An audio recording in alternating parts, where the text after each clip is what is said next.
ിൽ താഴെ വോട്ടർമാർ അവിടെ വോട്ട് രേഖപ്പെടുത്താൻ നിൽക്കുന്നു. അണികളിലും പാർട്ടി പ്രവർത്തകരിലും കണ്ട വലിയ ആവേശമൊന്നും ആ അർത്ഥത്തിൽ ബൂത്തിലേക്ക് എത്തുന്ന വോട്ടർമാരിൽ പ്രകടമായില്ല എന്നാണ് വയനാടിൻ്റെ കണക്കുകളും നമ്മളോട് പറയുന്നത്. ഏറ്റവും ഒടുവിലുള്ള കണക്ക് പ്രകാരം 64.69% വയനാട്ടിലെ പോളിംഗ് ശതമാനം. കഴിഞ്ഞ തവണ അത് 70.57% എന്നത് ഓർമ്മിക്കണം.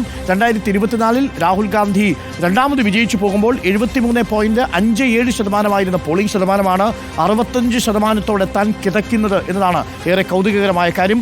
നമുക്കൊപ്പം അലി അക്ബർ ഷാ, മുബഷീർ എന്നിവരുണ്ട്. ആദ്യം മുബഷീറിലേക്ക് ഒന്ന് പോകുന്നു. മുബഷീർ, ഏറനാട് മണ്ഡലത്തിലൊക്കെ 70% മുകളിൽ പോളിംഗ് രേഖപ്പെടുത്തി. എന്നാൽ വയനാട്ടിലെ പല മണ്ഡലങ്ങളിലും കാര്യമായ പോളിംഗ് രേഖപ്പെടുത്തിയിട്ടില്ല. ബത്തേരിയിലടക്കം 63% താഴെ മാത്രമാണ് പോളിംഗ് രേഖപ്പെടുത്തിയിരിക്കുന്നത് എന്ന് കണക്കുകൾ പറയുന്നു. അങ്ങനെയാണെങ്കിൽ കഴിഞ്ഞ തവണ രേഖപ്പെടുത്തിയ 73.57% എന്നുള്ളിടത്ത് 65%-ലേക്ക് ഏകദേശം 8.5% കുറവ് വയനാട്ടിലുണ്ടാവും.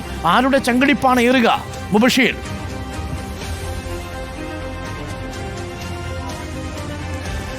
എല്ലാ മുന്നണികളും വലിയ ആശങ്കയിൽ തന്നെയാണ് അരുൺകുമാർ. അവരോടൊക്കെ തന്നെ സംസാരിക്കുമ്പോൾ എന്താണ് സംഭവിച്ചെന്ന കാര്യത്തിൽ ഇപ്പോഴും വ്യക്തത ലഭിച്ചിട്ടില്ലെന്നാണ് രാഷ്ട്രീയ നേതാക്കളൊക്കെ തന്നെ നമ്മളോട് വ്യക്തമാക്കുന്നത്. വയനാടിനെ സംബന്ധിച്ച് ഈ ഒരു ഉപതെരഞ്ഞെടുപ്പ് ചില ആളുകളിലൊക്കെ തന്നെ മടുപ്പുണ്ടാക്കിയിട്ടുണ്ടെന്നാണ് ഈ ഒരു പോളിംഗ് ശതമാനം തന്നെ വ്യക്തമാക്കുന്നത്. നേരത്തെ പറഞ്ഞതുപോലെ പുറത്ത് ജോലി ചെയ്യുന്ന കൂടുതൽ ആളുകളും വോട്ട് ചെയ്യുന്നതിന് വേണ്ടി മണ്ഡലത്തിലേക്ക് എത്തിയിട്ടില്ല എന്നുള്ളതാണ് മുന്നണികൾ മനസ്സിലാക്കുന്നത്. അവരോടൊക്കെ തന്നെ പറഞ്ഞിരുന്നു അത് വോട്ട് ചെയ്ത് പോകണമെന്നുള്ളതാൽ ബാംഗ്ലൂർ ഇതുപോലെ തന്നെ മറ്റിടങ്ങൾ, ബോംബെ, ഡൽഹി പോലെയുള്ള ഇടങ്ങളിലൊക്കെ തന്നെ പ്രവർത്തിക്കുന്ന ആളുകളും മറ്റു മേഖലകൾ, തമിഴ്നാടിൻ്റെ മറ്റു മേഖലകളിലൊക്കെ തന്നെ പ്രവർത്തിക്കുന്ന ആളുകളും വിദ്യാർത്ഥികൾ ഉൾപ്പെടെ വോട്ട് ചെയ്യുന്നതിന് വേണ്ടി എത്തിയിട്ടില്ല എന്നുള്ളതാണ് നിലവിലെ സാഹചര്യത്തിൽ മനസ്സിലാക്കാൻ സാധിക്കുന്നത്. UDF നേതാക്കളുമായി സംസാരിക്കുമ്പോൾ പ്രിയങ്ക ഗാന്ധിയുടെ ഭൂരിപക്ഷത്തെ ഒരു തരത്തിലും ഇത് ബാധിക്കില്ല എന്നുള്ളതാണ് അവർ ചൂണ്ടിക്കാണിക്കുന്നത്. UDF ക്യാമ്പ് നമ്മൾ പരിശോധിക്കുമ്പോൾ ഏറ്റവും അധികം പോളിംഗ് റിപ്പോർട്ട് ചെയ്തിരിക്കുന്നത് ഏറനാട് നിയോജക മണ്ഡലത്തിലാണ്. മുസ്ലിം ലീഗിനെ സംബന്ധിച്ച് അവർ സജീവമായി പ്രചാരണ രംഗത്തുണ്ടായിരുന്നത് പോളിംഗ് ശതമാനത്തിലും കാണാൻ സാധിക്കുന്നുണ്ട് എന്നുള്ളതാണ് ഏറ്റവും പ്രധാനപ്പെട്ട കാര്യം. PK ബഷീറൊക്കെ തന്നെ വളരെ സജീവമായ ആദ്യഘട്ടം മുതൽ തന്നെ പ്രചാരണ രംഗത്തുണ്ട്. അടിത്തട്ടിലുള്ള പ്രചാരണ പ്രവർത്തനങ്ങൾ വളരെ സജീവമായി ഏറനാട് മണ്ഡലത്തിൽ കണ്ടിരുന്നു.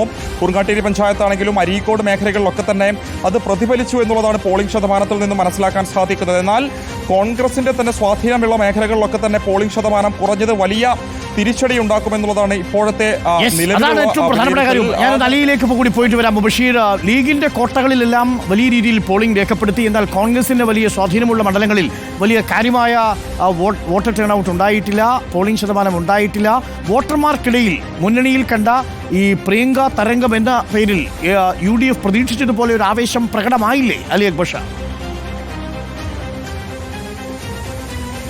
തീർച്ചയായും അരുൺകുമാർ, അങ്ങനെ തന്നെ വേണം പറയാൻ. ഈ പ്രചരണ സമയത്ത് ഇവർ കാണിച്ച ഒരു ആവേശം അത് അണികളിലേക്ക്, താഴെ തട്ടിലേക്ക് എത്തിക്കാൻ, പ്രവർത്തകരിലേക്ക് എത്തിക്കാൻ, സാധാരണ വോട്ടർമാരിലേക്ക് എത്തിക്കാൻ അവർക്ക് സാധിച്ചിട്ടില്ല എന്ന് വേണം മനസ്സിലാക്കാൻ. മറ്റൊരു പ്രധാന കാര്യം ഇത് തന്നെയാണ്. മണ്ഡലത്തിന് പുറത്ത് ജോലി ചെയ്യുന്ന, പ്രധാനമായും കർഷക വൃത്തിയിൽ ഏർപ്പെടുന്ന കർണാടകയിലും തമിഴ്നാട്ടിലും ജോലി ചെയ്യുന്ന ആളുകളെ തിരിച്ചെത്തിക്കാനുള്ള വാർഡ് തലത്തിലുള്ള അവരുടെ ശ്രമം അത് പാളിപ്പോയി എന്നുകൂടി വേണം മനസ്സിലാക്കാൻ. ഞാൻ ഏറ്റവും ഒടുവിൽ നിന്ന് 168 നമ്പർ ബൂത്ത് മുണ്ടക്കയിലെ ദുരന്തബാധിതർക്ക് വേണ്ടി തയ്യാറാക്കിയതായിരുന്നു.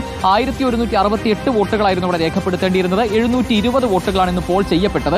നമ്മളിതിന് ശേഷം രാഷ്ട്രീയ പാർട്ടി പ്രതിനിധികളോട് സംസാരിക്കുമ്പോൾ അവർ ഇന്ന് ആ ബൂത്തിലാകെ പ്രതീക്ഷിച്ചത് 650 വോട്ടുകളാണ്. അതായത് ഈ ദുരന്തം എന്തായാലും മനുഷ്യരുടെ മനസ്സിൽ ഒരു മാനസിക സംഘർഷം ഉണ്ടാക്കിയിരിക്കുന്ന സാഹചര്യത്തിൽ ആ ബൂത്തിൽ 1168-ൽ 650 വോട്ടുകളെ അവർ പ്രതീക്ഷിച്ചിരുന്നുള്ളൂ. ദുരന്തം മാത്രമാണ് ഇത്തരത്തിലൊരു പോളിംഗ് ശതമാനം കുറഞ്ഞതിന് കാരണമായതെന്ന് പറയാൻ കഴിയില്ല. മുന്നണികളുടെ പ്രവർത്തനത്തിൽ വന്ന പാളിച്ച കൂടി ഇതിന്റെ ഭാഗമായിട്ടുണ്ട് എന്നുകൂടി വേണം മനസ്സിലാക്കാൻ.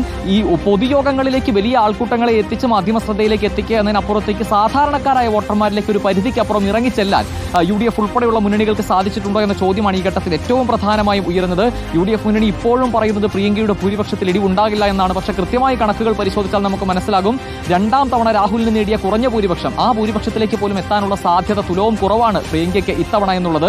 മറ്റ് രണ്ട് മുന്നണികളും അവരുടെ വോട്ട് ശതമാനം കൂട്ടാൻ കഴിയുമെന്നുള്ള വലിയ പ്രതീക്ഷയിലായിരുന്നു. പക്ഷേ അപ്പോഴും ഇപ്പോൾ ഈ പുറത്തു വന്നിരിക്കുന്ന പോളിംഗ് ശതമാനം അത് മൂന്ന് മുന്നണികളുടെയും സൂചിപ്പിച്ചതുപോലെ ദുരന്തത്തിന്റെ പശ്ചാത്തലത്തിൽ മാത്രമല്ല, മുന്നണികളിലെ ആത്മവിശ്വാസം വോട്ടർമാർ ഏറ്റെടുക്കാഞ്ഞത് എന്തുകൊണ്ട് നമ്മൾ വിശദമായി പരിശോധിക്കണം. പോളിംഗ് പെർസെൻറ്റേജ് വയനാട്ടിൽ 8.5% കുറയുമ്പോൾ ചേലക്കരയിൽ 4% ഇടിവാണ് ഉണ്ടായിരിക്കുന്നത്. വോട്ടർമാരിൽ എന്തുകൊണ്ടാണ് ആ ആവേശം മുന്നണികൾക്ക് എത്തിക്കാൻ സാധിക്കാഞ്ഞത്? അഥവാ നേതാക്കളും പ്രചരണത്തിലും കണ്ട ആവേശം എന്തുകൊണ്ട് വോട്ടർമാരിലേക്ക് എത്തിയില്ല എന്നാണ് നമ്മൾ പരിശോധിക്കാൻ പോകുന്നത്.